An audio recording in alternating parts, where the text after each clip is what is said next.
All right. Oh, Wesley just asked me for the link. Okay, so it should be live, I think, right? yeah, we should be. Yeah, I think we should be online now. Can everyone see us? I'm just gonna send Wesley the link really quick.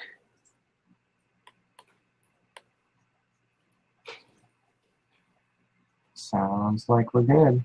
Okay, great. Okay, everyone can see us. Awesome. Well, cool. So, thanks to everyone for tuning in today. I think we're going to wait just 1 or 2 more minutes for everyone to join. We haven't seen you guys in a while, so it's really great to see you all. It's been quite a while. Yeah. So maybe, Chris, maybe we just take a second and introduce ourselves. Sure. Okay, so I'm Michael. I'm the marketing manager here at BQool. And you guys might have seen me and Chris do some other videos and webinars. Yeah, so yep. That's So I'm Chris. I manage the BQool support group. You've probably seen me in there trying to answer questions and forward questions, if I can't figure it out. And so I'm just a seller, kind of like you guys, sell various things. We've been selling for 2.5 years, I think now, on Amazon. So it's been a lot of fun. Cool. Awesome. All right. So I think let's go ahead. Let's go ahead and get started. We have some poll questions. If you guys can look on your screen, there should be a place for polls. So we have 3 questions, 1 for everyone, 1 for just for FBA sellers, and 1 for FBM sellers. I think these are kind of the questions that everybody is really, really interested in finding out. And we'll go over the results in the webinar, but it's kind of cool to see what the audience what the audience uses. Hey, we already have a question. Oh, from Howard. Okay, so let's maybe we can get to that in a little bit. Okay, so people are already answering the poll questions. Okay.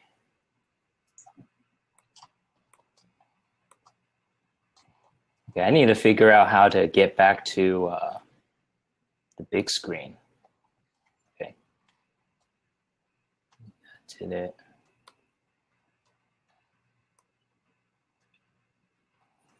All right.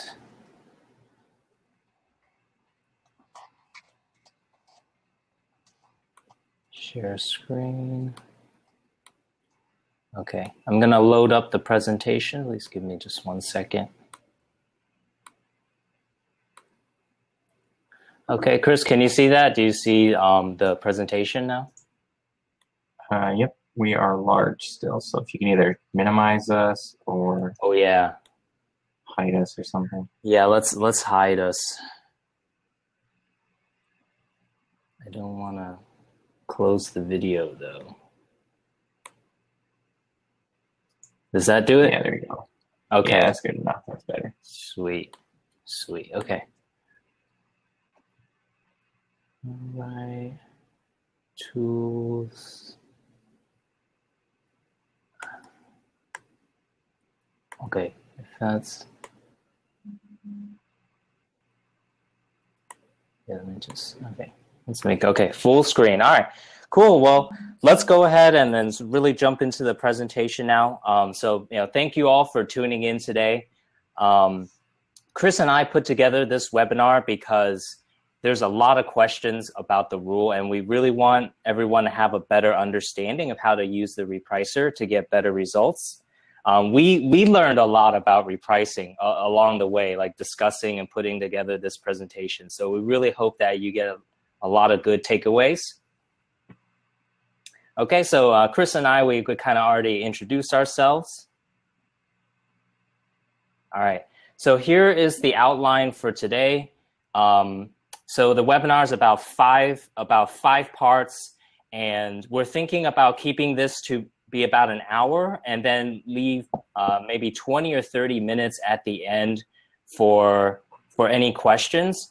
But actually, after we do each one of these sections, we kind of want to stop for a second and see if you guys have any questions and any suggestions, because I think that's the really interesting part, is if we can hear kind of what you guys use and what you guys think. Okay, so here are the 5 parts. We're going to start off by talking about how to use profitability, demand, and competition level in determining your repricing strategy. And second, we're going to make sure your strategy fits your business model. Third, we'll go over repricing best practices and recommendations. Fourth, the user study. We studied a sample of user rules, and so we'll go over the results with you. And in the last part, Chris will actually go over his master rule, and we'll have another rule that we'll go over with you as well. Okay, so let's get started with the first topic: how to use profitability, demand, competition level, and other considerations when you use repricing.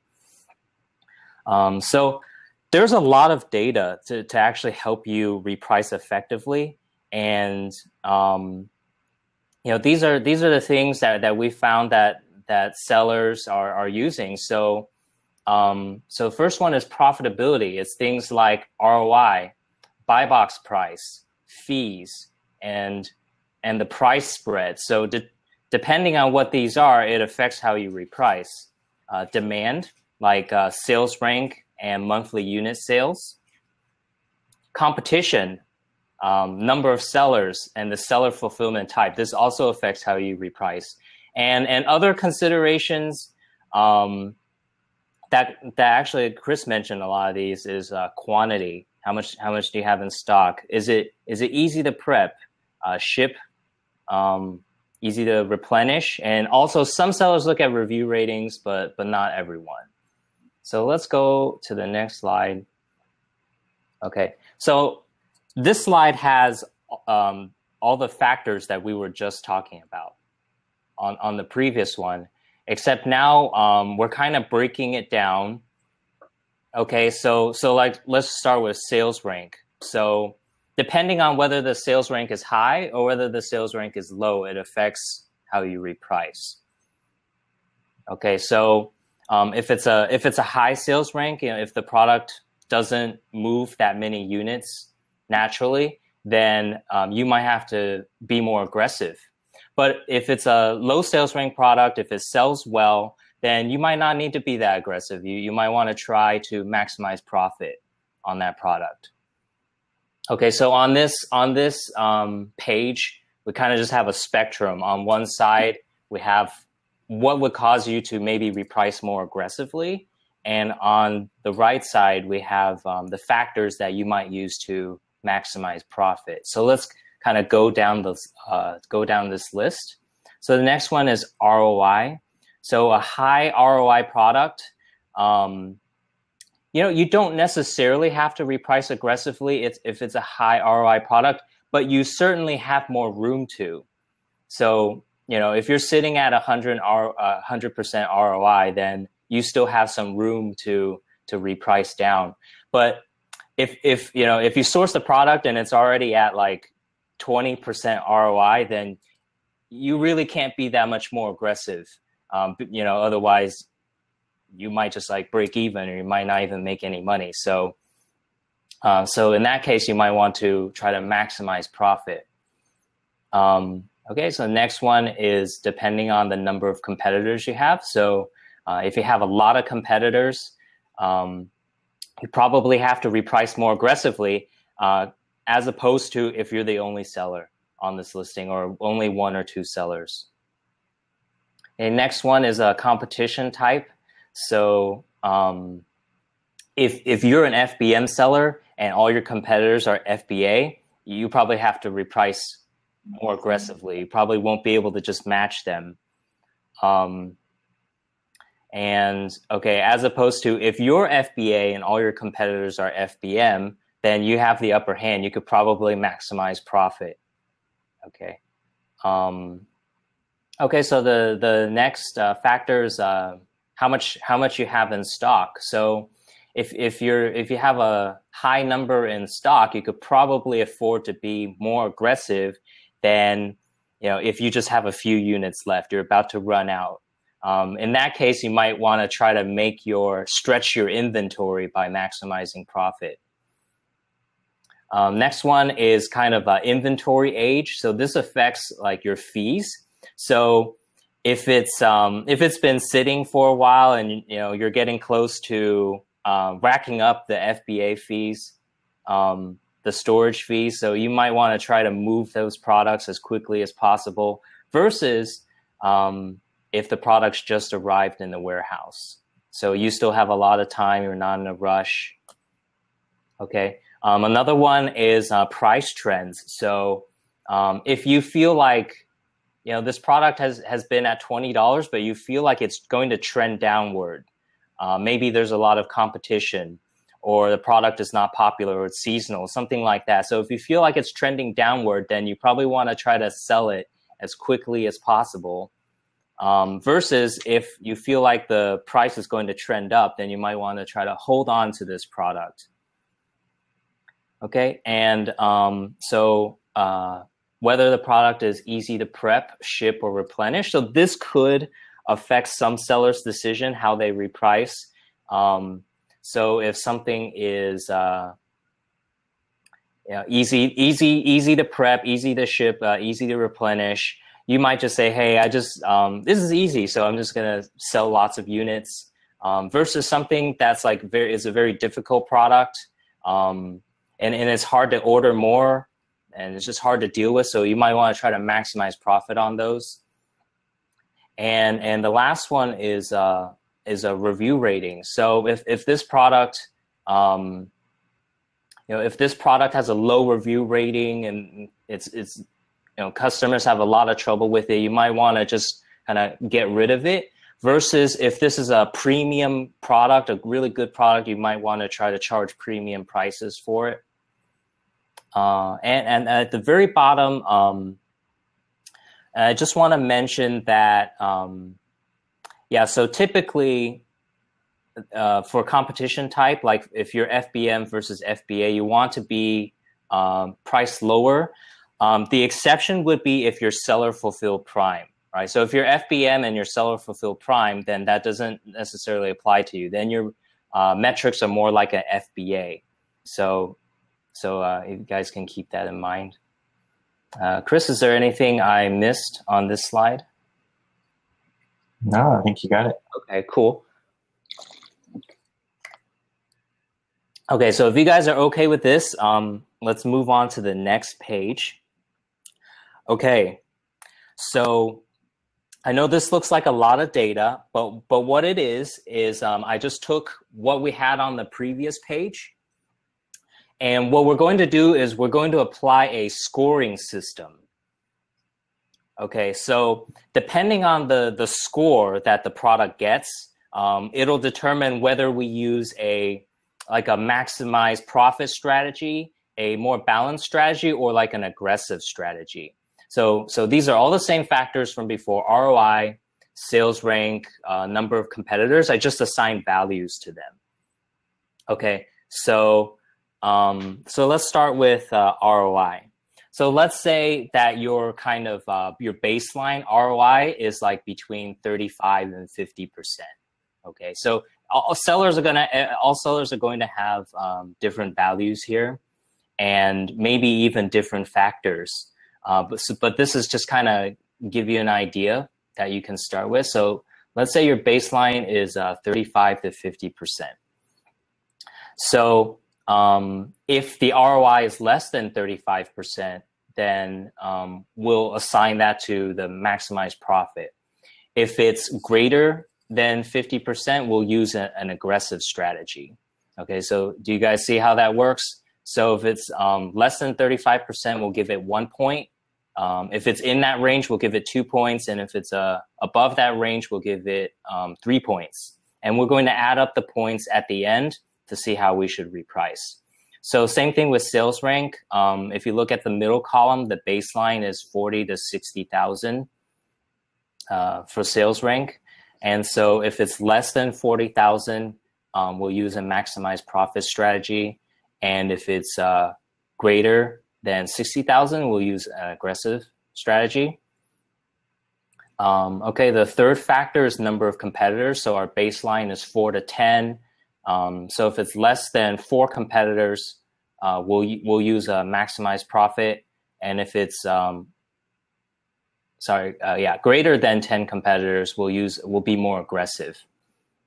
Okay, so for competition type, if it's FBA versus FBA or FBM versus FBM, that's our baseline. But if you're FBA and your competitors are FBM, we'll use more maximize profit. And if you're FBM and your competitors are FBA, we'll use more of an aggressive strategy. Okay, so next one is price trend. So if the price trend is stable, we'll give it 2 points. If the price trend is going to go up, we'll give it 1 point. Price trending down, we'll give it 3 points. Okay, so hope you guys get the idea so far. It's not too crazy here. So the next one is quantity. We have a range for quantity and inventory age, right? So if it's if the product has been in the warehouse for greater than 150 days, then maybe it's time to get aggressive, or else you'll be hit with those fees.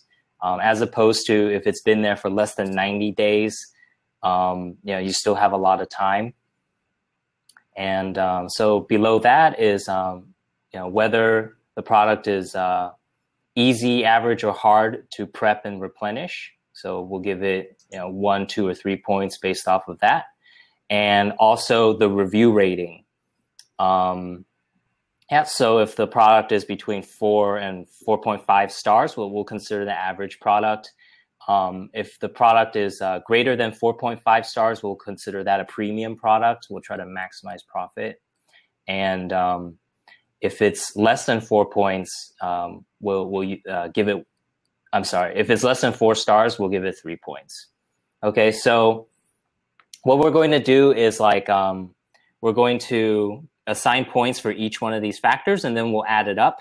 And if the total score is less than 16, we're going to use a maximize profit strategy. If it's between 16 and 23 points, we'll use a more balanced rule. And if it's greater than 24, we'll use an aggressive strategy. Okay, so Chris, do you think everything's okay so far with this chart? Yeah, I think the big thing to point out is that, this is just a guideline. It doesn't necessarily mean that you have to use this or anything like that, and it doesn't mean that some things won't fit, and the sales rank depends on the type of category the item you're looking at is in. It's kind of like a terrible rank and an average rank and a good rank, in each category. And same thing with quantity, it depends on your product that you have. Maybe those numbers are way off compared to what you actually need to look at. But it's kind of just maybe gives you an idea of something you could use to help decide if you're having a hard time figuring out what kind of strategy to use. Because strategy does matter depending on what kind of things you're doing with your inventory, and this maybe breaks it down in case you're having a hard time figuring out what exactly is the problem and what needs to change. Mm-hmm. Yeah, definitely. All right, so let's go on to the next slide. And so that you guys can see an example.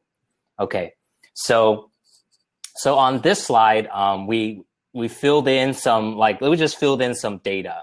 Okay, so let's pretend this is a product where the ROI is 40%, sales rank is about 100,000. There's 34 sellers on this listing. The competition type is you are FBA versus they are FBM. Okay, so we have values for all of these, and So let's start with ROI. So ROI at 47%, it fits into the middle of our range. So we assign 2 points. The sales rank is on the high end. So I don't have the data from the previous slide. We'd have to go back there. But so it falls into the aggressive, the 3 points part of our scale. And the number of competitors is a high number of competitors, so we give it 3 points. Competition type, because you have the advantage, you're FBA versus they are FBM, so we'll consider that maximized profit as 1 point. Price trending, the price is trending downward, so we'll give that 3 points. The quantity is 30, so let's consider that like a high number of inventory. So we'll give that 3 points. Inventory age, 100 days, that's in the middle of our range, so we give that 2 points. Prep and replenish are both average, so that's 2 points. And the review rating is 3.0, so this is not a high rated product, so we'll give it 3 points. Okay, so if you look at this whole chart, we have 1x for maximized profit, so that's 1 point. We have 4 x's for the middle column, so that's 4 times 2, that's 8 points. And for on the right side, we have 5 x's, right? So that's 3 points each, so that's 15. And if we add this up, 1 plus 8 plus 15 equals 24. So that falls into our range of aggressive strategy. So do you guys see that? So based off of all these kind of factors, you decide that you want to use an aggressive strategy. And so one thing I want to mention is that we don't expect you to do this for each product. In fact, I think we just want to help you visualize. I think a lot of sellers, they do something like this, like whether you have it written down or not, like you look at these factors and you decide how you want to reprice. And this is just to help you kind of visualize how you would do that. And when Chris and I we were discussing this, Chris looked at this and he's like, wow, this is just like game theory. Like this is actually kind of the beginning of an algorithm, really.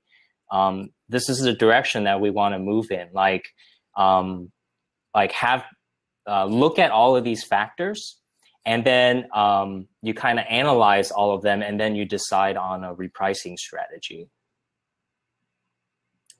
Okay, so yeah, I think anything you want to add to that, Chris? Yeah, no, I think it kind of helps you break it down, and it's kind of nice to see it. And like Michael said, it'd be really cool eventually to see this weaved into an AI to some degree. We still want some control as sellers, but if it would be even smarter to just look at these factors and decide some of this for us, it would be pretty cool. So and it be able to change the rule as it goes, and it sees that factors have changed. So and that's kind of where I think what's happening here is we're starting to realize that this is the stuff we need to look at, so that it'd be kind of neat if BQool moves that direction in the future. Oh yeah, definitely. And it would be very interesting to hear what you guys actually think about this kind of chart, this kind of system, and how you guys use this data to reprice. So that'll actually help us, do better to understand, how these factors affect how you reprice. Okay, so cool. All right, moving on to this next slide. Okay. All right, so again, sorry for all the charts and numbers and stuff, but actually, this page is really important because we work with a lot of different sellers, and everyone has a different selling style and selling strategy. Like we get people who really want to maximize profit on every sale, and then you have some people who don't care so much about profit, and they just really want to move more products, more units. And this chart, I kind of want to show you guys that there's actually no necessarily any right or wrong way to reprice and to sell. Like there's a lot of different ways to reach your goals. So let's go ahead and get to the chart. Okay, so on this chart, we have 3 different selling styles. So the first one is high profit, low volume. The second one is medium profit, medium volume. And the third one is low profit, high volume. Okay, so hopefully that makes sense to everyone. So let's go over what each one of these means. So let's say we have a product and the cost is $10. So it's the same product. It costs $10 for every one. Okay, but the difference, the first difference is the sell price is different. So let's say seller, in this first strategy, they sell it for $25. And in the middle column, they sell it for $20. And in the right column, they sell it for $18.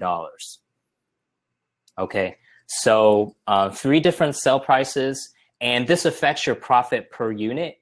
So I didn't include the fees on this page, but if you guys can kind of imagine, just pretend like the fees that we subtracted out the fees. So let's say the profit per unit on the first product is $10, and the profit per unit on the second product, second strategy is $5, and the third strategy is $3. Okay, so, and then below that, the ROI will then be 100%, 50%, and 30%. Okay, and then let's look at the unit sales for the 30 days. So in the first strategy, they sell just 50 units. In the second strategy, they sell 100 units. And in the third strategy, they sell 167 units. And let's take a look at the 30-day sales. So there's a big difference in 30-day sales number. Strategy 1, you're making about $1,250. In the second strategy, it's $2,000, and in the third strategy, it's over $3,000. So the sales is almost 3 times as much in the third strategy. But here's kind of where the key is: the profit, the cumulative profit that you take home at the end of the day is actually the same for all 3. The difference is the number of units that you sell, and then your profit per unit. That gives you the cumulative profit. And so in this chart, it's kind of a generalization, but it kind of shows you that all 3 models can help you reach the same goal. But of course, if you're trying to, so you can sell less units and then you maximize profit. But if you have very low profit, then you need to sell a lot of units, to actually bring in the same profit. Okay, so so Chris, do you have anything to add to that? Yeah, sure. I'll first start with Wesley's comments. He's commenting about this, and he has good, valid comments for sure. He says you want a mix of them, and that's absolutely true. This is kind of not one situation is true, but it's good to visualize that this can happen. You can all have the same profit, but sometimes you move a lot more. And like he said, the last situation, moving a low volume with high profit helps with cash flow. And then the first 2 just increases your total profits. It's maybe slower, but it helps higher the total margin that you make in your company. So it's kind of something to think about for sure. That's really interesting. Cash flow. Yeah, that's something that I didn't think about at all. So really cool that that Wesley brought that up. Yeah, really cool. Yeah, very interesting. All right, so so on this slide, this kind of wraps up the first section where we kind of talk about the theoretical stuff. Is here is kind of a product portfolio, if you will. So if you guys do investing, stocks, bonds, and stuff, then that there's you have a diversified portfolio, right? So we were thinking that it's the same thing for sellers. You guys have, your inventory is kind of like a portfolio in itself, right? probably have various parts in your portfolio, such as maybe you get a certain percentage of your products from liquidation, so that has a repricing strategy. Maybe part of your products are fast movers, and so that has a repricing strategy. Maybe you have some seasonal products. So right now it's almost September, right? So what would be seasonal right now? Like Halloween stuff? Yeah, Halloween's pretty much at the doorstep already, and candy's coming. So that'd be candy's coming up, and holiday candy of all sorts. Yeah. Q4 is around the corner. Yeah. How about back to school? Is it already past that? Does that sell well? You might still catch some stuff, but it's Okay. probably on. I mean, you can still sell it for sure, but you missed the boat kind of catching the early sales, probably. Right. Yeah. Cool. Yeah. And then maybe there's a certain percentage of your inventory where you got some exclusives and you can like maximize profit on those. And then maybe the biggest part of your inventory is maybe more stable products that you can sell year round. They're not seasonable and they're very replenishable. So this is totally just a hypothetical portfolio. And you guys probably have like your makeup is probably different and you probably have different percentages. But the point of this slide is just kind of to help you break down your inventory into chunks. And because each chunk will probably need a different repricing strategy. Like your products in certain categories and things, they probably have things in common. And you probably want to reprice them a certain way and use a specific repricing strategy. Okay, so that actually, that finishes up the hypothetical stuff, the first part of this presentation. Chris, do we have any questions or anything?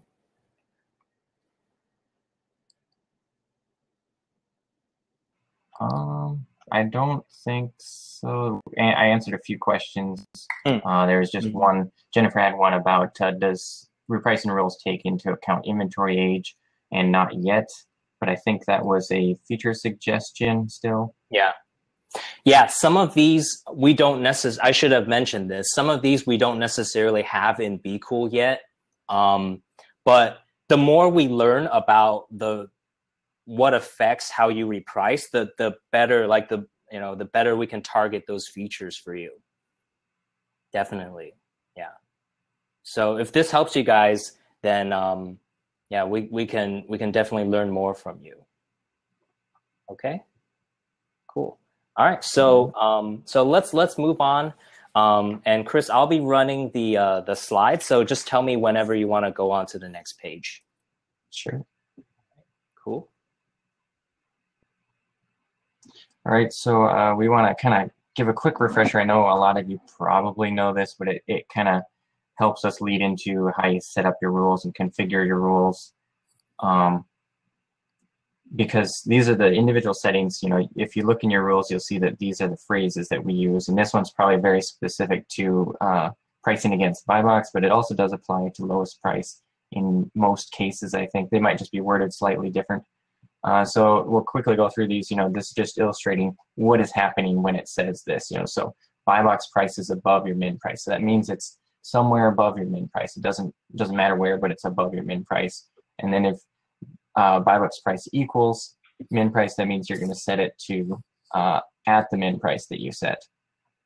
And then when buy box equals max price, it's going to be your very max price that you have set in BQool. So that's a question. That's how you would set that up there. All right. And then, so the next phrase that you'll see in the rules, which is one that Michael says a lot lately, and I don't know if everybody's heard it, but it says price below min or above max. So it's kind of a caveat phase right now because it's covering like two totally different scenarios that require different pricing strategies. And so they're going to split that up eventually in the near future, I believe. Yes. But what it means right now is it could cover any cases where the buy box price is below your set min price in BQool for that SKU, or above the max price.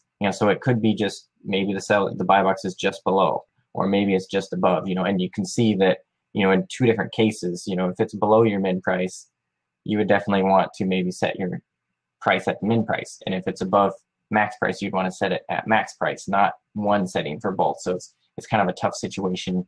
Right now, I'll tell you that I kind of do a do not reprice for now, so it's kind of tough right now. And then you'll see a phrase that says no competition. So that means that there's no other sellers there, and so that's what that means there for that specific rule setting. And then when buy box is suppressed, so this applies just to a price against buy box rule type, and this is when you see the thing that says there, I think it says like see all other offers, or see other offers where it doesn't actually show a buy box. So then you go to the all offers page and you'll be competitive in there. So there's various settings that you can set for that specific case. All right, next one. So now you have different kind of scenarios. You can match the buy box. That means that you would match the same exact price as buy box. Or when we say you beat the buy box, it's like the lower chart, the chart on the bottom, where you would actually go under by a percentage or by a dollar amount. And same thing when you reprice up versus buy box, it means you're trying to obtain a price that's higher than the buy box price. Okay, next one.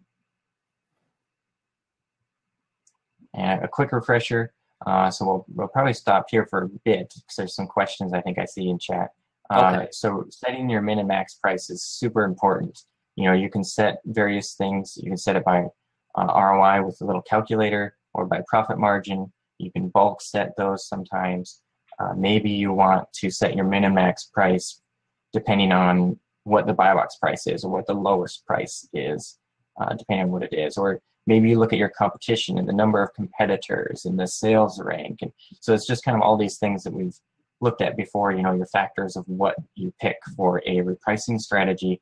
And it's important to set your Minimax prices around those too. In some cases, I've been not as good at setting max prices, but maybe it's very important to set max prices, because some product I have, it will not sell above a certain price. It won't sell very well at a certain price. So I know what the max price should be. And regardless of whether somebody else tries to sell it above that, it's just not a very good price, so that would be my max price. So there is reasons for both of them, for sure. And min price, you can set it at your 30% ROI, or whatever your target ROI is possibly, so it all depends on what you want to do, or your break-even cost maybe. It's entirely up to you, but those are hard set. The repricer will not go below or above those, so that's important to do. So we'll take a look at the questions here quick. I think it's about minimum price. So you definitely want to make sure you set these well. It will not go below your min price. That's what Wesley was saying here. Let's see.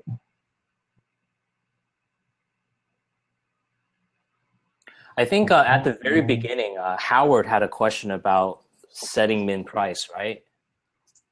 Yeah, let's see. Yeah, it's pretty much, you just definitely got to make sure you set your min prices at the numbers you wish to. I think because I've worked with Howard before, I think he asked how he can set it, how he can set his min price below $2.99. Is that right? Sorry, no, to not go below. Oh, yeah. to so not go below. Yeah, so you just need to make sure that you set your prices. I think because I've worked with Howard before, and I think it's because I think it's because of his shipping. I think his shipping is something like $2.99. I think he might sell FBM, and so he has to factor in his shipping into his min price. I think that's the thing. I think that's the key. But that might be something that we can I can work with him privately on. Yeah, because might have to look at his listings to figure that out. Yeah. Yeah. And And yeah, there's some settings in the rules just to make sure that when it hits min price, or if it says when it's below price, what do you want it to do? Do you want it to be min price? Do you want it to be below the min price? You definitely would want to pick min price. They should be set that way by default. But I can show you guys a little bit when we get into the rules. And it is important to remember that I think the shipping, if you have any sort of like shipping fees for FBM, that is important to include in your costs because it can get messed up. It should already account for that, I believe. I thought, shouldn't it? If you set your min price, it'll warn you that, hey, this is too low. You can't set it this low, I think, right? Yeah. Yes. Yeah, okay. You can't set your min price less than like your shipping. So if your shipping is like $2.99 by itself, and then you can't set like $2.50 for a min. It won't let you. All right. Well, yeah, so we should probably continue. If you have like further questions, you can ask them at the end, or we'll just send a message, to either of us, and we'll try and help you out for sure. Okay. Let's continue on. Yeah. All right, and a quick refresher. I don't know. I hope you guys can see this. It looks a little blurry on my screen, but just a refresher on the factors of winning the buy box. These are things that are important, and it all depends on every situation. And it changes per listing. These are things to think about. Fulfillment method is like one of the top things that influences buy box. Who wins the buy box? You also have to keep in mind your price, your shipping time. With FBA, that's one of the reasons why you get buy box over a lot of other people typically. And your seller rating is very important, and that seller rating can also change, your percentage that you have to go get close to an FBM, for instance. Like I have a product where I have to be only 5% above FBM because their ratings are so much better than I am. And even though you have FBA fulfillment method versus FBM, it's just not enough. So there's a bunch of other factors there that contribute to winning the buy box. So it's important to remember that when you're configuring your rules and such.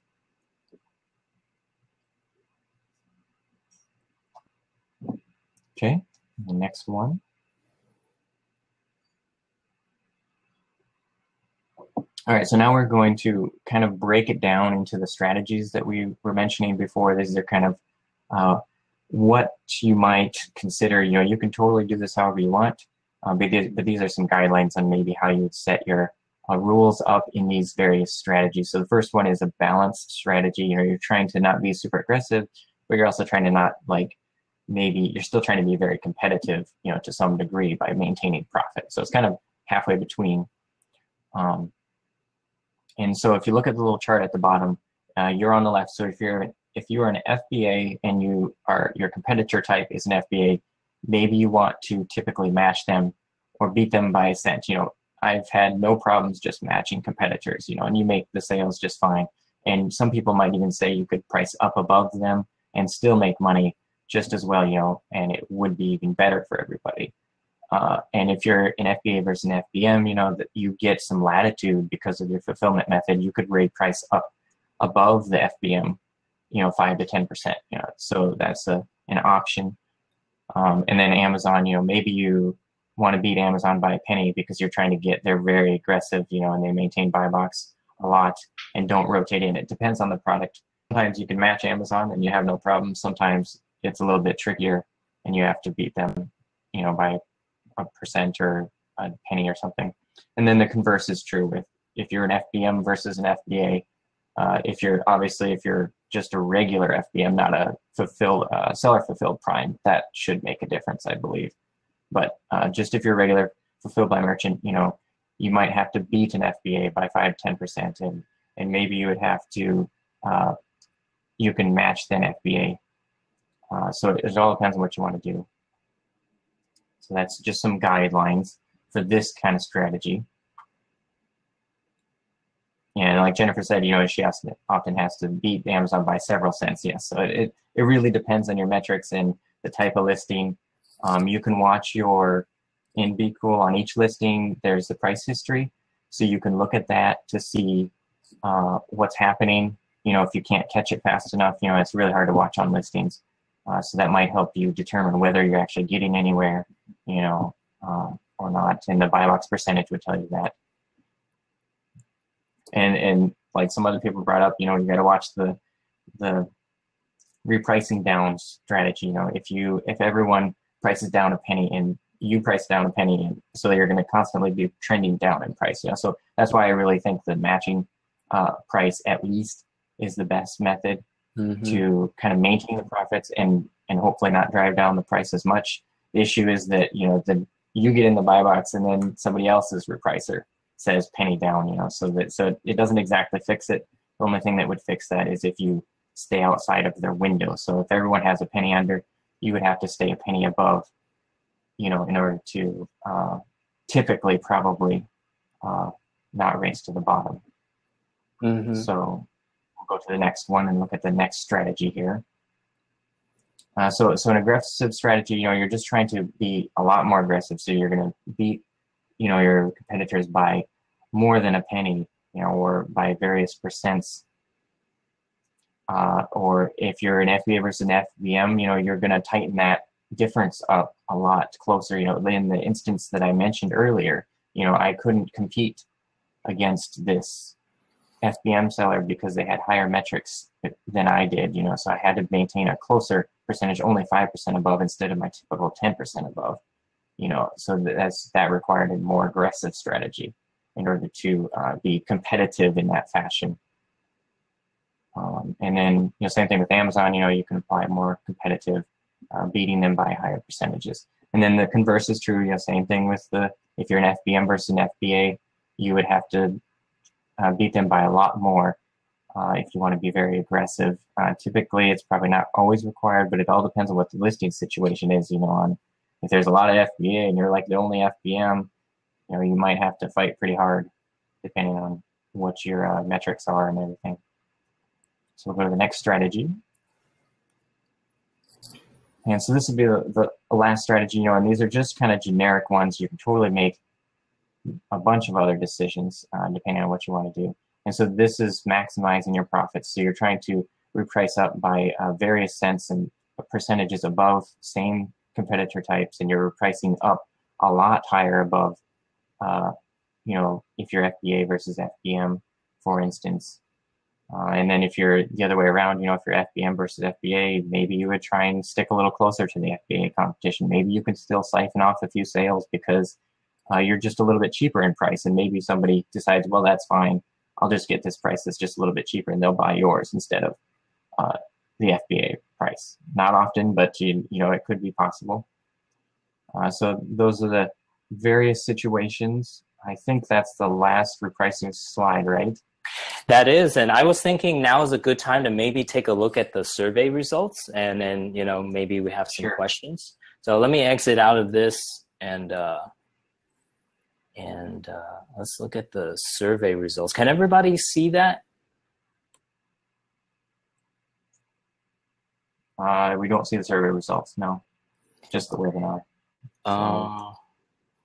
Let me figure out how to. Sorry, they changed the interface of the webinar software. I'm a little bit lost. Okay, stop sharing. Okay. And Wesley confirmed that self-fulfilled Prime gets the same treatment as FBA. So yes, that's good to know. If you're in that case, certainly apply the ones that we mentioned there as if you were FBA.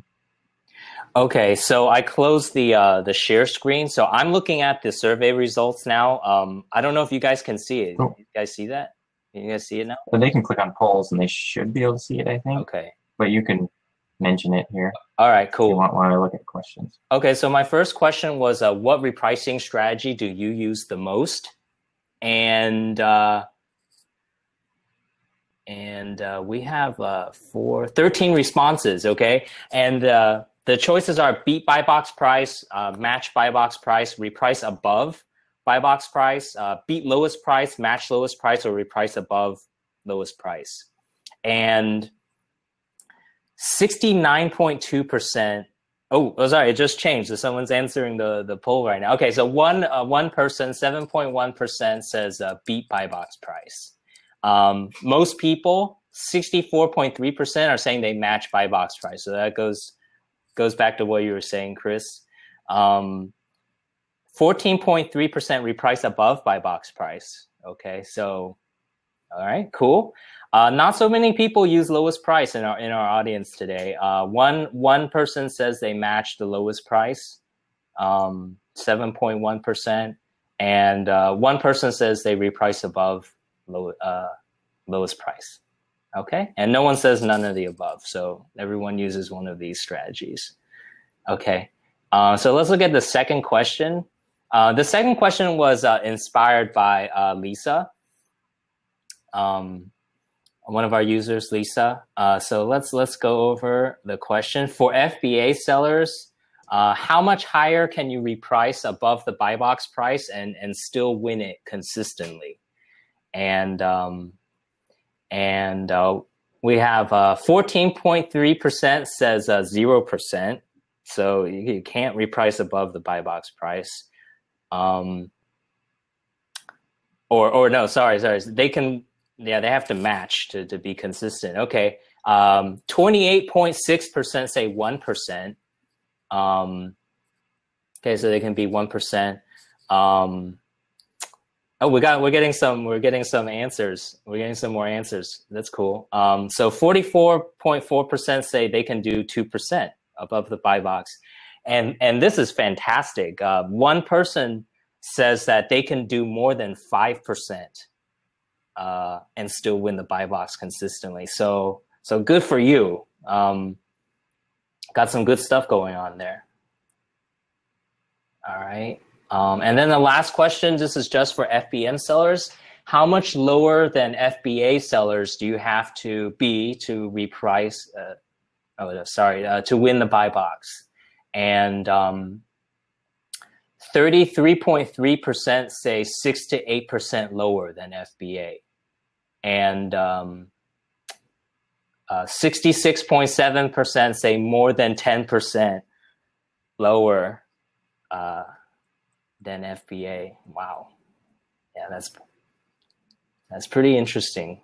Pretty interesting stuff. Okay. So yeah, that's the poll results. Pretty cool. If you guys have any more questions, I don't know, leave it in a comment and maybe we can try to throw up a poll at the end. So that's pretty interesting. Okay, so let me go back to the screen share. I think the polls help illustrate, that you don't have to be the lowest price to sell, and I think a lot of it is experimentation. We really need to experiment and move towards positive repricing. We will make money, not lose money. And if everyone would be positive, if maybe a lot of people are saying 1 to 2%, maybe you still rotate in sufficiently enough. I haven't played with it a lot. Usually I match, but I've certainly seen it, with the new price against buy box versus the lowest price. The buy box price will often be higher than the lowest price FBA, which means you're already a percentage above, what we used to do with lowest price. So this is still pretty good, and it depends on the listing conditions, so it might work. It's just something you need to try and have different rules. It really depends. And that's what we want to help you think about, is just start thinking, what can we do to help your business? What methods should you be trying to squeeze in a little extra profit out of something that maybe you were losing money on before? Just a simple change to your repricing strategy could make a world of a difference. Not entirely sure.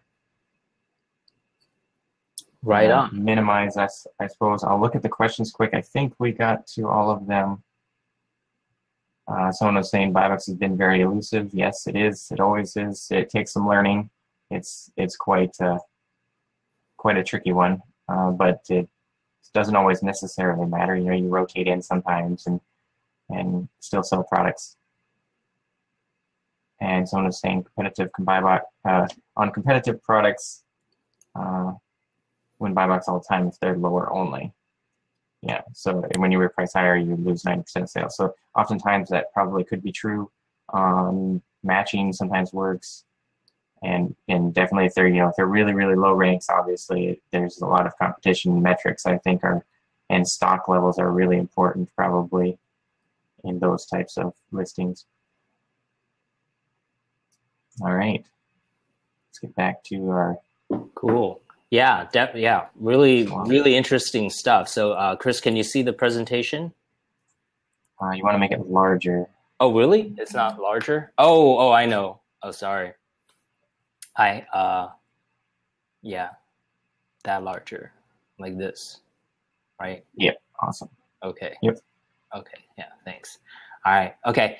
So, in this, the fourth part of our webinar, we'll go over your friends, the rule settings.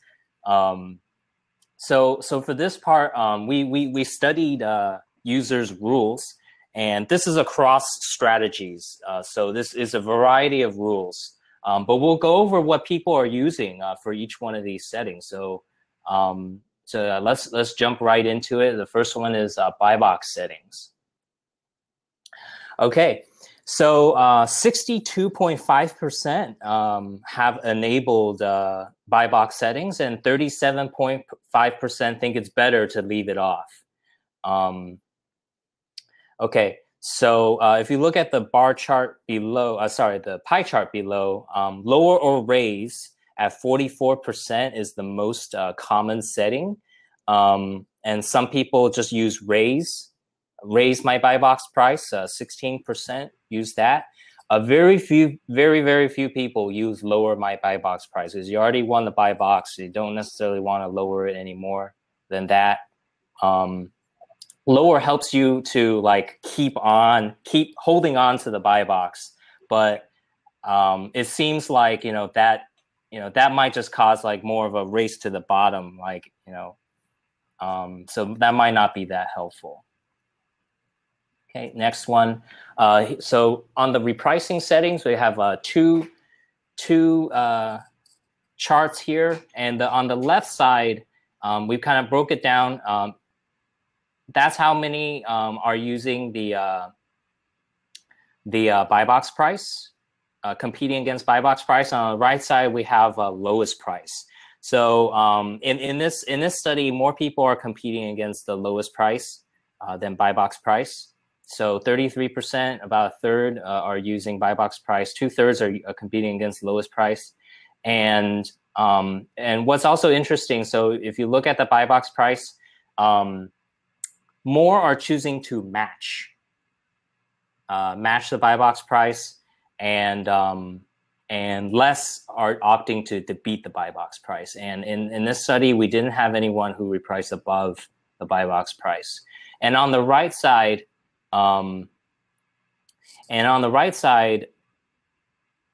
if you're competing against lowest price, most people want to beat the lowest price,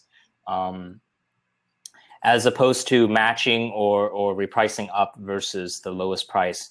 And we think that it's because if you're competing against the lowest price, there's a greater chance that you really just want to beat the lowest price. You just want to be the lowest price. So that seems like what people are going for. Okay, the next one is equals min price. So if the buy box or your competitor equals min price, so 56.3% are choosing to use min price. 40.6% are choosing auto compete, and 3.1% are using competitor's price. And what this looks like is that most users, they want to use min price because your competitor's at min price, right? So you want to use min price to stay close to them. And if you're using a compete versus buy box, then you won't have auto compete. So if you're using the competing against lowest price, you have the auto compete option, which lets you find the next competitor above your min price and reprice against them. So 41% are using auto compete, and a very small percentage are taking the competitor's price and doing something with that. So for example, let's say your min price is 20 and your competitor is at $19. So some people might use competitor's price plus like $1.50 or something. Okay, so you take 19 plus $1.50, that's $20.50, and that's above your min price. So that's a legal move. You can reprice that way. Okay, the next one is below min price, and you will only have this option if you are competing against lowest price. If you're competing against buy box price, you will not have this option. And vast majority of users choose auto compete. 95% choose auto compete. In this case, very few people use min price. So if your competitor's below min price, most people choose auto compete. They want to find the next competitor up. All right, no competition. This one really surprised us. So no competition. You have no other sellers on this listing, and we thought that everyone would just go to their max price. Okay, so if you have no competition, you just want to use max price. But actually, only about half, like 56.3%, use their max price. A really big percentage, 34.4%, choose something between their min and max price.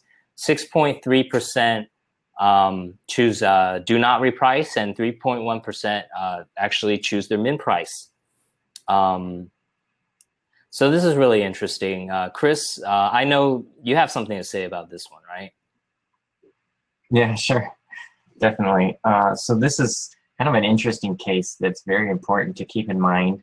It may not happen for most of your listings, but when it does happen, there's like no reason, if you have like 10 sellers and then all of a sudden they all sell out and you're the only one, there's no reason, no way for you to tell that that happened, right now, unless you're paying attention every single second, to all your SKUs. So it's important to put this where you want it, So if you do a good job setting your max prices to what you want, then you could use max price. If you set arbitrary high numbers like I usually do, then max price is too high and it won't do you any good. You probably won't make any sales. You just jump way up. And then you wonder why you didn't sell, why nobody's there. And then it's like, oh my goodness, why am I not selling? And you missed the window. Maybe you had a window for 8 hours or part of the day or most of the day. Amazon went out and everybody else sold out and you're the last one.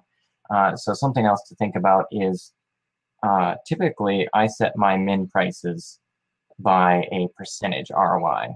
So I know what that number is, that I'm happy with that profit number. So that's a baseline for me. So I do a price between min and max. So I do like min price plus a certain percentage above, which gives me kind of a 100+ ROI, and I'm going to say, well, I sourced that product typically pretty good. If I'm usually competing at 100% ROI or less, in that range, and I price it up above that range when there's no competition, I'd be pretty happy if it sold. And it won't be some crazy high arbitrary number typically. So that's something to think about in this specific case to help you still get those sales when that situation does occur, and maybe not jump way to crazy high prices. Unless you set your max prices really well, I would suggest maybe a percentage based on another price that you're happy with, so you can kind of gauge it properly to create a realistically higher price. Because you definitely want to charge a premium if you're the only one left. But maybe you don't want to charge, go from like selling at $20 to like $100. That's crazy. But it all depends. Right. Yeah, that might cause the buy box to get suppressed, right? Correct. Which doesn't mean necessarily it won't sell, but it can deter some buyers. So yes, that is also true. Okay, yeah, definitely. Thanks, Chris. All right, next one is buy box price below min or above max, the notorious setting. Okay, so this is kind of tricky. So 68.8% choose do not reprice, 18.8% choose min price, 9.4% choose max price, and 3.1% choose something between min and max price. And we think that so many people are choosing do not reprice because maybe this option isn't working that well for them. So instead, it's just like, okay, I'm just going to choose do not reprice. And so what we're probably going to do in the next update is break apart this setting so that if the buy box price is below min, you can have an option for that, and if the buy box price is above max, you can have an option for that. Because these are two different different scenarios, and so you probably want to reprice differently. So I think a lot of people are choosing do not reprice because it's kind of a hard decision. Which one do you want to choose right now? Yeah. Does that cover it, Chris? I know you had some questions about this setting as well. Yeah, I think that's the safest option right now, probably. I mean, you assume that this case was triggered. You set your prices when you sent it in at a good price. And if it no longer is that case, that they're too low or they're too high, that you'll probably be okay where you set it. So do not reprice is a safe bet. Otherwise, you don't know what you're going to get. It's a mixed bag there. So for now, that's what I would say until we get this new update pushed through, I think. Yeah, if you're using yes. They were asking when they might expect an update, I guess. Oh, this one is timetable. This one could be pretty soon, actually, because certain updates require us to build, build new interface and new API and stuff. But this one, I can expect it pretty soon, within the next month or two. I think it'd be very possible. I haven't gotten official confirmation yet, but for this one, just splitting apart the setting, in the rule, it shouldn't be too complicated. So hopefully in a month or two, we can have that. Okay. And I also think it's really important, I just want to mention very quickly, that actually, this setting is really important because if all your competitors are excluded, or the buy box price is excluded, you'll actually use this setting when all competition is below min or above max price. So in case you're kind of wondering why you're repricing a certain way, so you could be using this setting. All right. So the next one is buy box is suppressed. Okay. So this one is another hot topic setting. 72.7% also choose do not reprice. 18.2% choose min price, and 9.1% choose your price. And we think that this is kind of a similar situation. The buy box is suppressed, and you're kind of having trouble figuring out, what you want to do in this situation. So a lot of people are choosing do not reprice because they're kind of struggling to figure out how to use this one. And that's why in the next update, we'll probably give you more options for this. So so Chris brought up, so maybe if the buy box is suppressed, maybe we could switch rules, right? Maybe look at lowest price instead, something like that. Because right now, if the buy box is suppressed, the options are kind of limited and maybe not that useful. Okay, moving on, safety net. Okay, so about 81% have the safety net off, and 19% have it on. In case you're not familiar with the safety net, it's kind of hidden inside your rule. But basically, the safety net is a little bit different from a min price. It keeps you from, it limits how much you can drop in one price change. Okay, so if somebody's lowballing you, you can set up the safety net to kind of to keep you from dropping too much at any one time. So the most common setting that we see is 20 and 5 or 40 and 10. Okay, so if you see that screenshot below, so they put when adjusted price is lower than your price by 20%, they limit it to your price minus 5%. Okay, so you're limited to like your current price minus 5% drop. So yeah, most common setting is 20 and 5 and 40 and 10. All right, advanced settings. Ooh, it looks like I got the bar chart is a little bit off here. Sorry about that. Okay, so 43%, 43.8% have advanced settings on, and 56.2% have advanced settings off. And the most common setting is FBA versus FBM. Reprice 5 to 10% higher than FBM. And you can see that in the screenshot below. So that's the FBA versus FBM advanced setting, and it has a buy box price plus 5%. So repricing above by 5% if it's FBM buy box. And the second most common setting is FBA versus Amazon, beat by 1 to 5 cents. Okay, custom settings. So these are some of the custom settings that we looked at. For exclude backordered, 41% have this turned on. It's very simple. It's just either on or off. So 41% have turned this on. Exclude handling time, 16% have turned this on. So not as many people have turned on exclude handling time. And subconditions. So this is useful if you're selling used products. So 47% have subconditions turned on. And I'm assuming the rest probably sell new products, so you don't turn on this setting.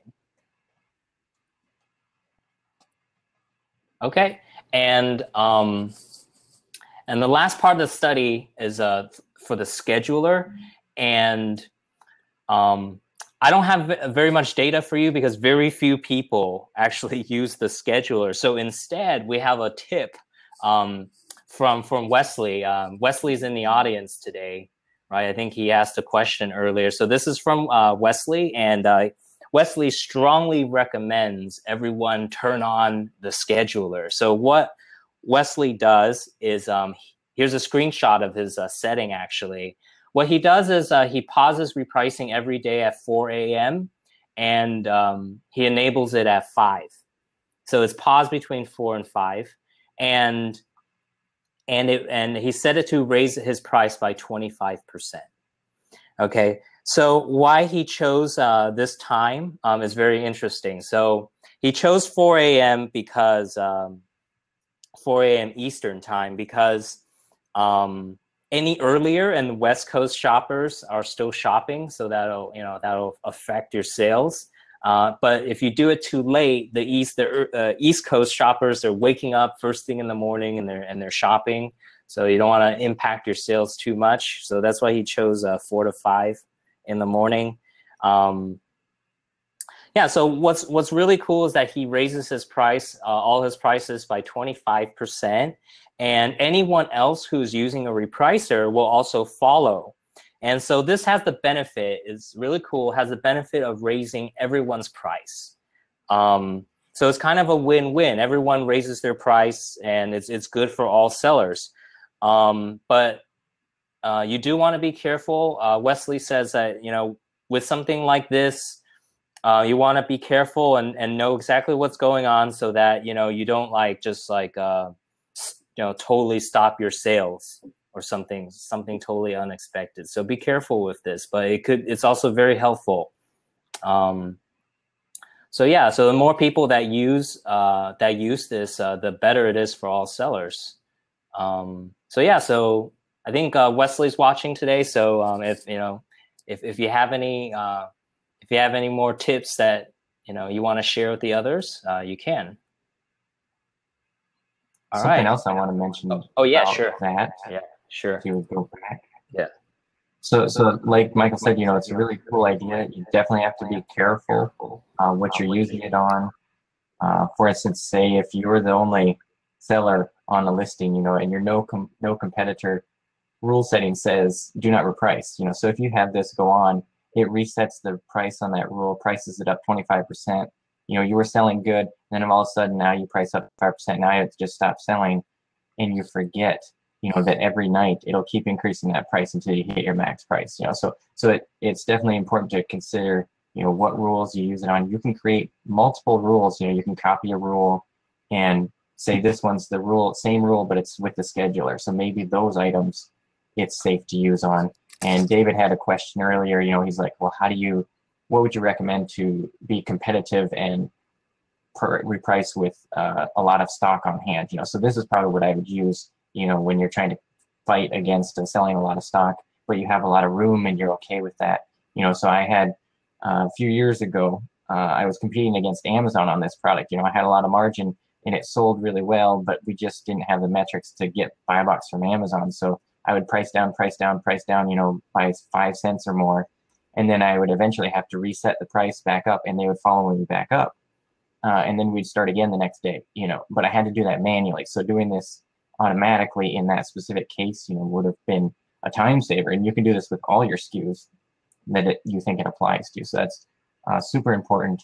If you think it works, definitely apply it, but be sure to watch out for the caveats that Wesley said right there. I don't think no other comments yet, but I think it's definitely important that you should try it, and I think it's good. This is positive repricing. We're all going to work towards a better repricing place. Everybody hates that guy that runs to the bottom and just prices everybody out because everybody's doing the same thing, and this is one of those ways to kind of maybe prevent that. And we could see a whole total change in the entire marketplace, and so it's kind of neat. Who knows what would happen, but it's cool. Awesome. Yeah, thanks, Chris. And okay, so I'll hand it over to Chris because for this part, Chris will actually share his master rule with you. All right. So this is just my rule. You guys can do whatever you want. This is just my theory of how to run things. That's the benefit of BQool and the customizable rules. You can do whatever you think fits you. So kind of before I get started, this is the rule I use for pretty much everything. I have it set it automatically as soon as it gets a new item that I send off. So this is kind of my base rule that works for most things. And the workflow that I use for this rule is I want to first look at my competitors, and this is a price against buy box. So that means it's going to look at the buy box price. I want to compete against every single seller in the buy box. And then I do something to that to try and obtain the buy box, whatever I think is good. So maybe I'll match them if it's FBA, and I'll go above them 10%, if it's FBM potentially.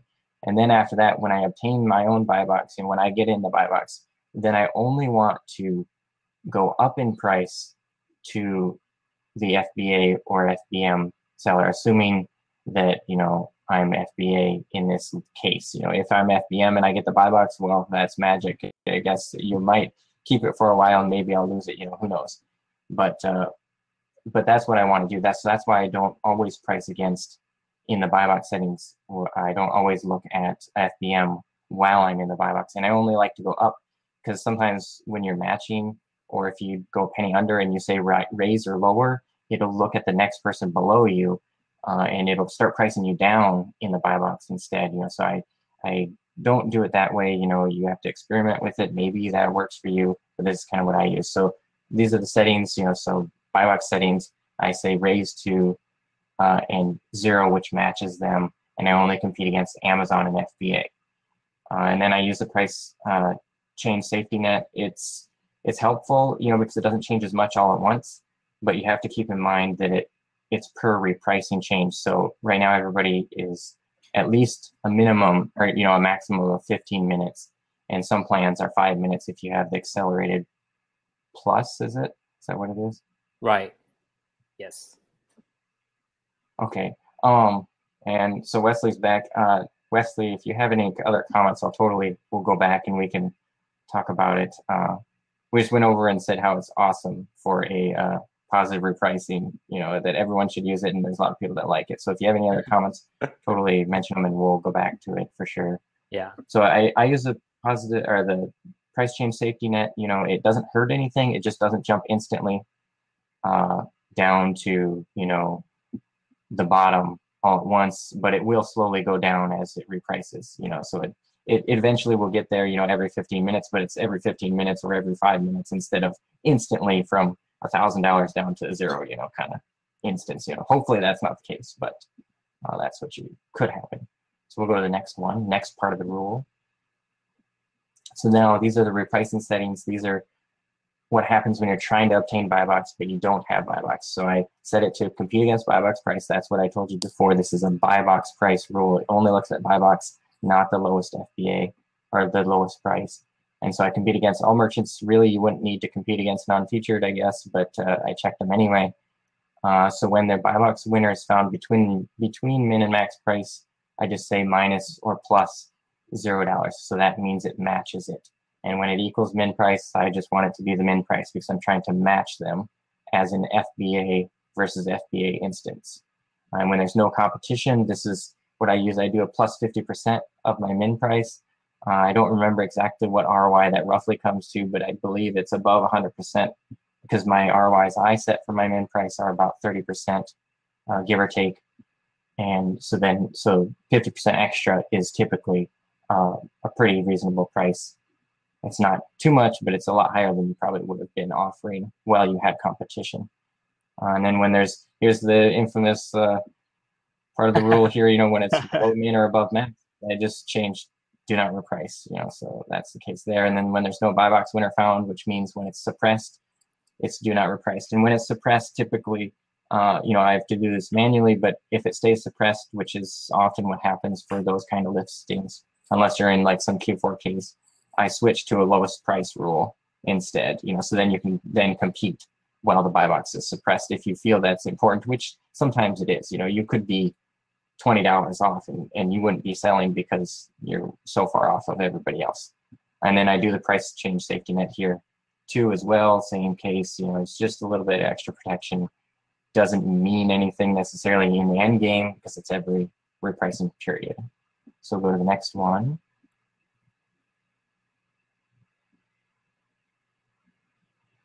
Okay, and these are advanced settings. So these kind of override your repricing settings that you have set. So I have a special setting when I'm FBA versus FBM. I want to go 10% above the buy box price when they're in my min-max range. And then when they're my min price, I still want to be above 10% because that's my min price, and I want to still maintain that 10% spread because you should be able to still get buy box for most cases. There was that one case where I didn't. And then when it's min price, you just want to, if it's below, too far below, then you want to use min price. And this is the adjusted price or min price. We're looking into it, I think, Michael, right, about, someone mentioned earlier, where these cases happen where the person your competitor is like just a penny below your min price, but your adjusted price would be still in your min and max price range. So you're thinking about maybe still being able to compete against those cases, you're thinking?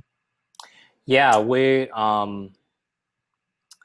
looking at various ways to improve improve repricing for the next update. And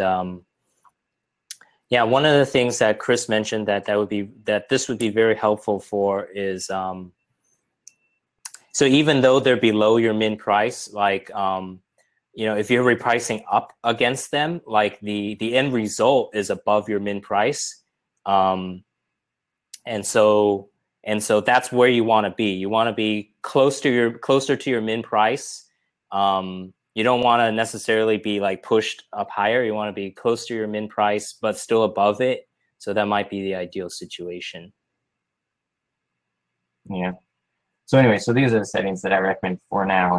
That edge case is what's annoying, and it can get you, but most times, it's not that big of a deal. And the other one I have is FBM versus FBA. I just kind of do the converse method. I do the buy box price minus 5% when I'm FBM, on the listing, and then when the buy box is min price, I use my min price. I don't want to go below my min price. That's the whole point of the min price, is that you don't go below that.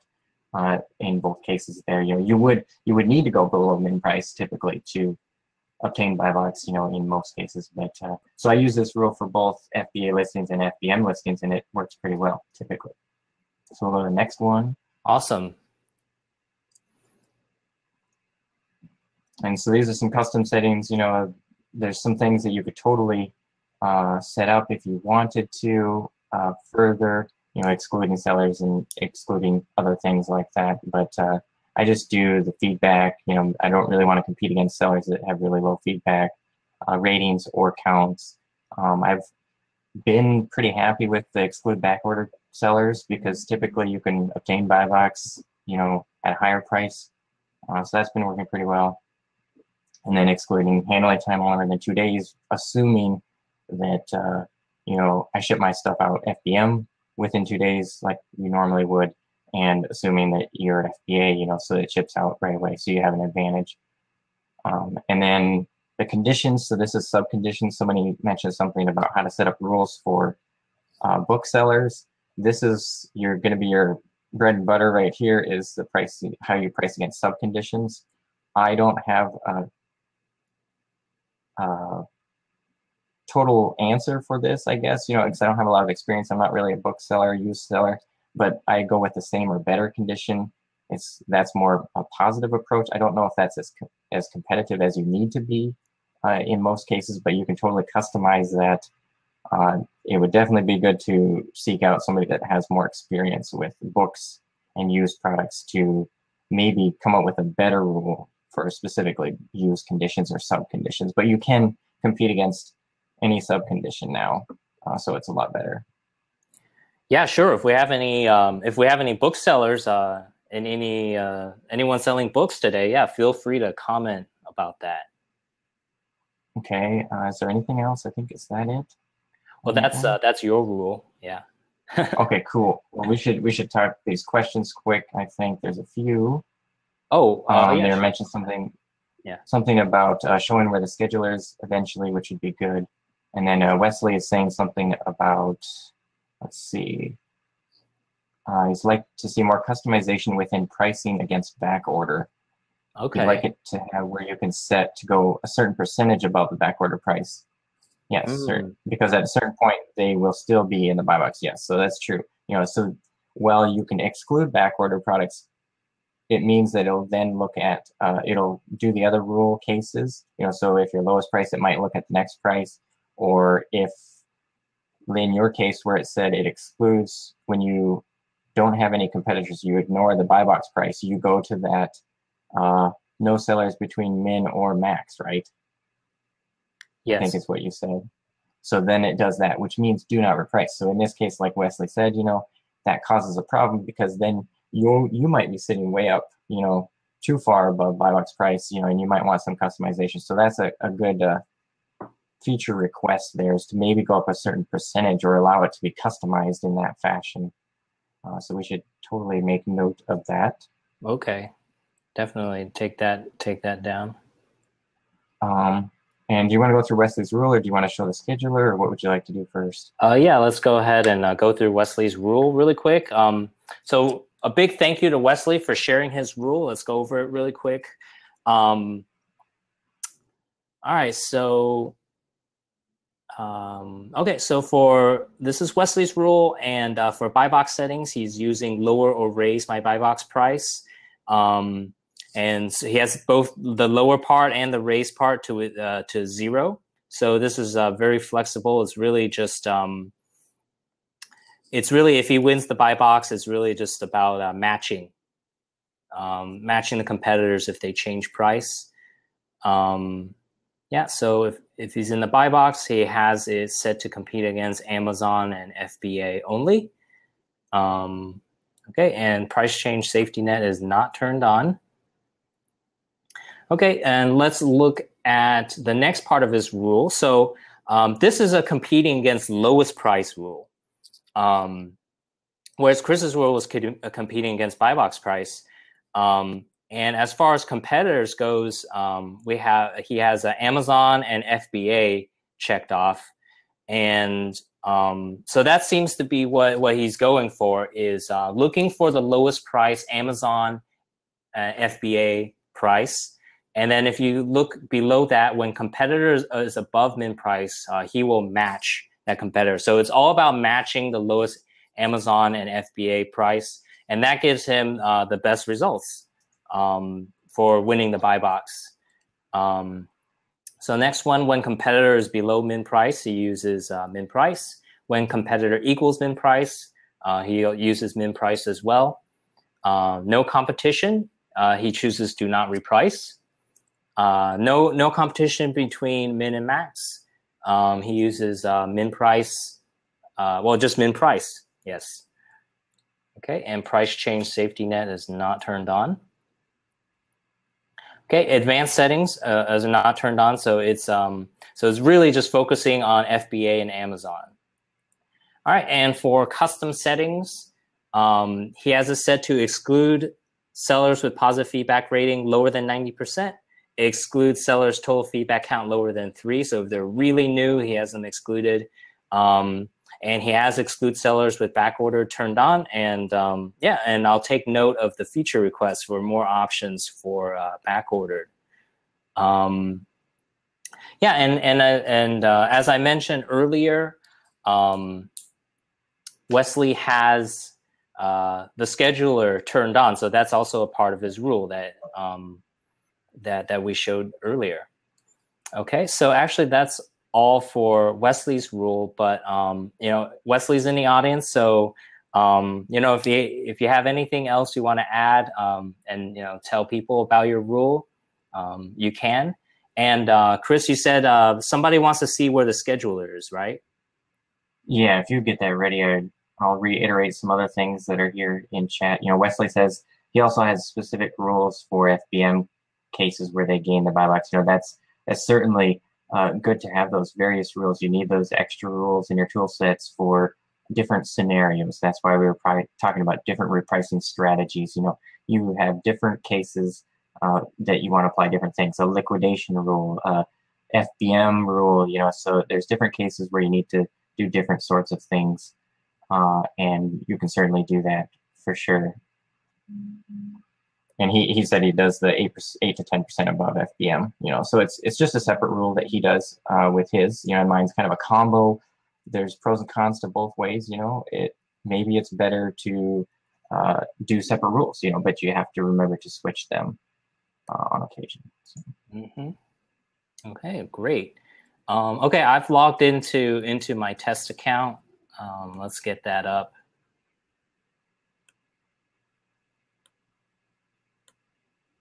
Yeah, somebody said that the 90% feedback makes much more sense, and that's absolutely true. You know, that's probably something I overlooked when I was setting it up, that 50% is super low. You know, you might be way better 90%. That's still a pretty low when almost everybody, you know, that you price against has like 98 or 99.5%, you know, so that's crazy. And like Weston said, yeah, if they're at 50% feedback, you know, they're probably not going to get buy box anyway, so you're not going to ever compete against them. So there's definitely different things you'd want to look at. Okay, so so Chris, can you see? Are you seeing the interface now? And you want to make us smaller again? Oh yeah, I always forget that. Interface. Crazy. Okay. Okay, how about now? There you go. Yeah, is that better? Yep.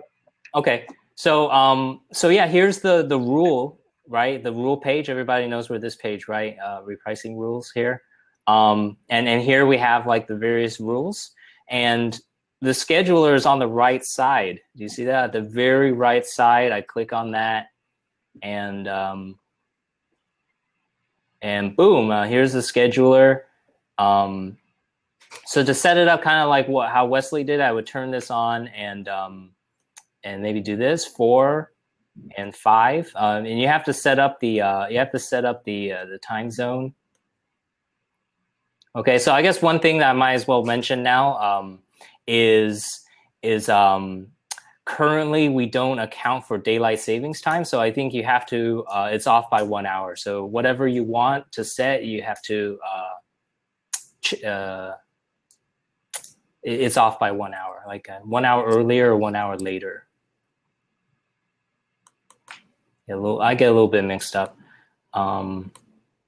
Okay, so let's see. Yeah, so to do what Wesley did, so 25% right there, and yeah, so you got to set up your time zone, and then you hit save at the bottom. Okay, so is that okay? Yeah, that's where the scheduler is. Okay, cool. All right.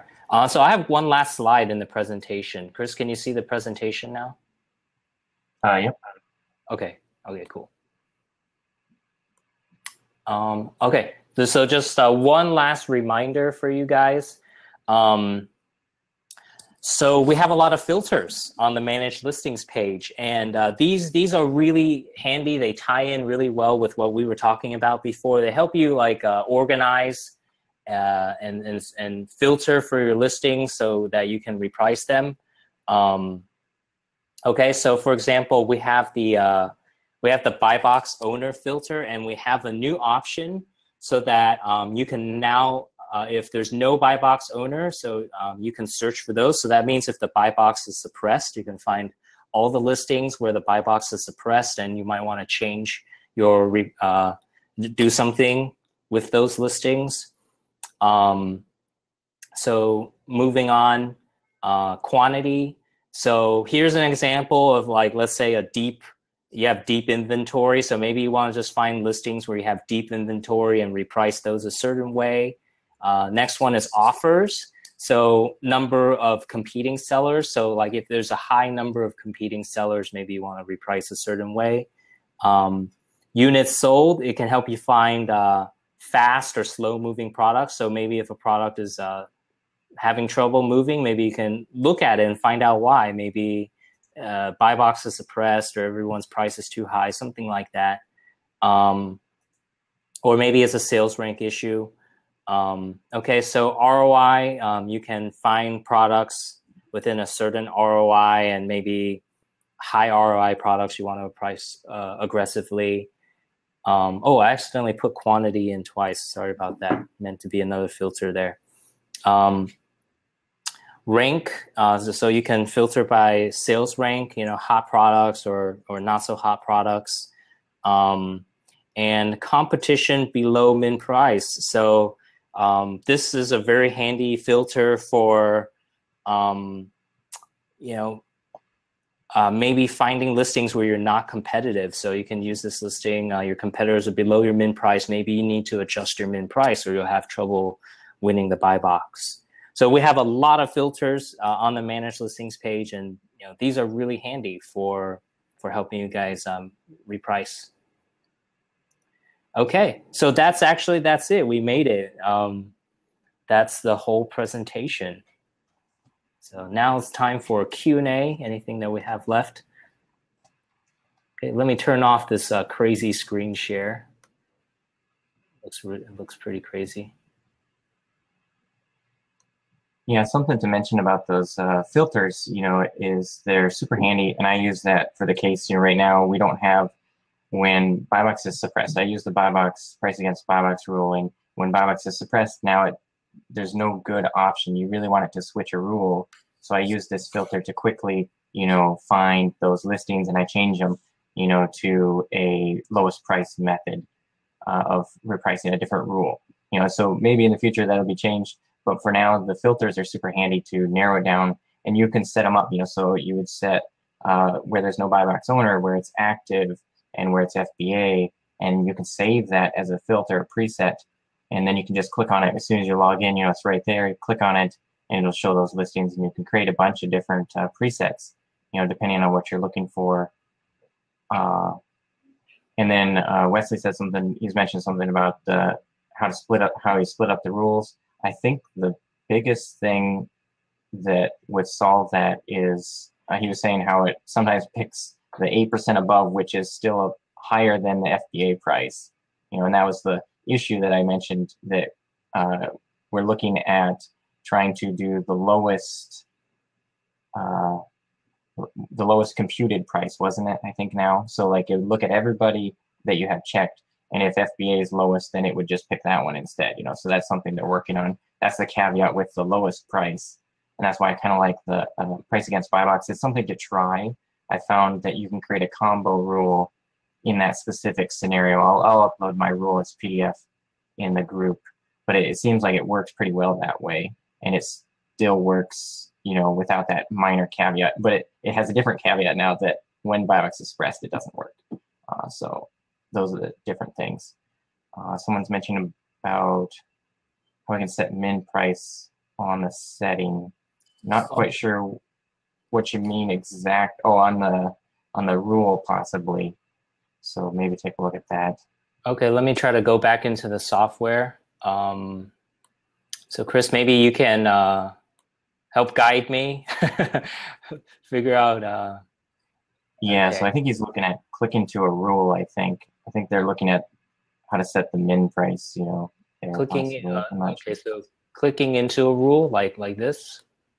Yeah, can you make that smaller again? Sorry. Oh yeah, my bad. Those defaults. Those defaults. Yeah, I always forget. I just turn that on and then okay. So okay, let me do that again because you might not have seen that. It's too small. Okay, so we're on the rule page, right? And then Yeah, and you just click into a on the rule. listing count. No, enter the No, rule. I think he's looking at how to set the min price. On the manage listings page or inside the rule? Inside the rule, I think. So the biggest thing, it's Howard, he's asking about this again. So the biggest thing, set your min prices, you know, so that's right. And then in your rule here, so you're looking at the repricing settings, and it says when price is below min price or something there. Okay, do we want to switch to lowest price? Sure, you can. Okay, when competitors below min price, this one, yeah. Yeah, when they're below, you know, you want it to either match the min price, you know, or go auto compete for a lowest price, you know, or whatever you want to do. But if you set it to that, it shouldn't go below your min price. There's no reason for it to do that, especially if you set your min price correctly, assuming the fees are correct. There were issues with fees in the UK market, I think, right now. So if you're a UK seller, you might be having some issues, I think, still, but I'm not sure how but that's an API thing, not BQool's thing, if I remember correctly, right? Yes. Yeah, so if you're in the UK and you're seeing where you're getting incorrect shipping, definitely pause repricing until we get the all clear from Amazon. Howard, did that help? Is it this? Yeah, I'm not sure. But those are the options. Otherwise, if you have further questions, totally, you know, support at bqool.com, right? Or, yeah, definitely. Yeah, but other than that, you know, if you're asking about setting min prices within the managed listings page, so you know you would do that here. So I don't know, let's say like $20. Yeah, and you hit save. And yeah, and there's also like there's also bulk actions for setting min price and stuff like that. Okay. All right. Let me stop sharing. Okay. Yeah, and David was asking, you know, further tips about how to be when you're really deep with inventory, you know, how to be competitive but not drive the price down because everybody else is seeming to drive the price down. You're competing against Amazon, you know, so different strategies like Wesley said, you know, maybe pricing above them might help because you'll still maybe rotate in and everybody else tries to price it down, you know, because they think, oh, Amazon, we got to price lower, you know, so that's the problem. So you get a huge price war to the bottom. So that's possibly an option. Or you could try the reset rule thing. Maybe that would work. Not sure.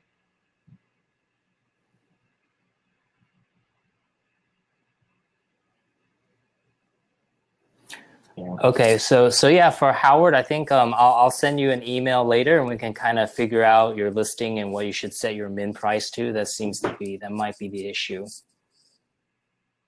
Yeah. Jennifer says she missed the part where you went to the screen with advanced filters. The advanced filters are at the very bottom, right? I think that's the ones you're talking about. If you're looking for exclude backward, that's at the very bottom. The advanced filters where you're looking for doing customizations to special cases to override other settings. Those are like in the middle kind of section. We can go into the software really quick. So within the rule, right? Yeah, it's in the rule. Yeah. Advanced settings. I think Oh those yeah. should be all the way at the bottom. Yeah, advanced settings are here. Or in the middle, yeah, in the middle there. Yeah. And those are available on both types of rule types there. Yeah. Yeah, and the custom settings are at the very bottom there.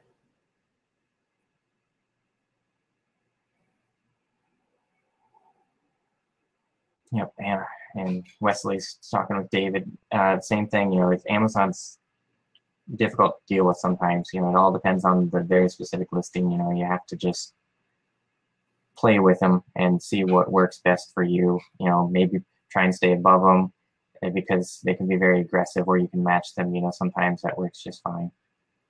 You just have to really play with it, try different things. Sometimes you'll be surprised what works. So I guess any other questions that people have would be great. Otherwise, thanks for sticking around. It was a long webinar, but I hope it was helpful.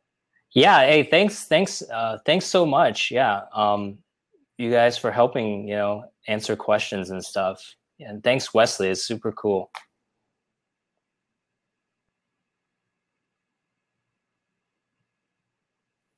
Okay, cool. Awesome. Thanks, Ian. Thanks. Yeah, I hope you guys enjoyed this webinar. I think we're pretty good. About an hour and a half. You guys had enough of repricing for one day. The biggest thing I'll stress, it's all about strategy. Don't be afraid to experiment. If you don't know what it is, certainly ask.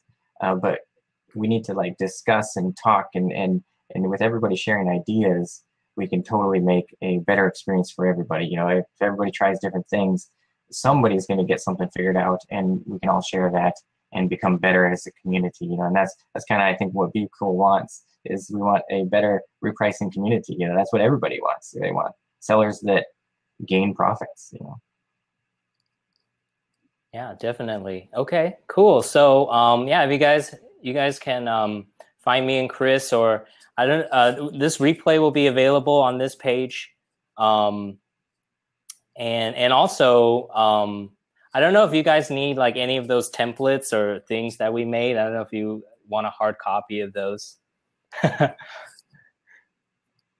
Okay. Yeah, it looks like they want the slides and stuff. So we'll get you some stuff. Okay, it might be a little delayed maybe for some of it, but we'll totally get it. I'll probably put it in the BQool support group, Facebook group there, the user support group, for sure. I don't know if you have anywhere else you want to put it. You can email them, right? So we could send some emails. We can, yeah, we can. Yeah, we have everyone's email, everyone who registered, and we'll make. Yeah, so if you could give us a few days and we'll put together what you need, what might be helpful. Yeah, and we'll put it in the support group. Okay, cool. All right, well, I think we're good then. All right, so again, thank you all for tuning in. And so have a good evening. Okay, we'll see you guys next time. All right, bye.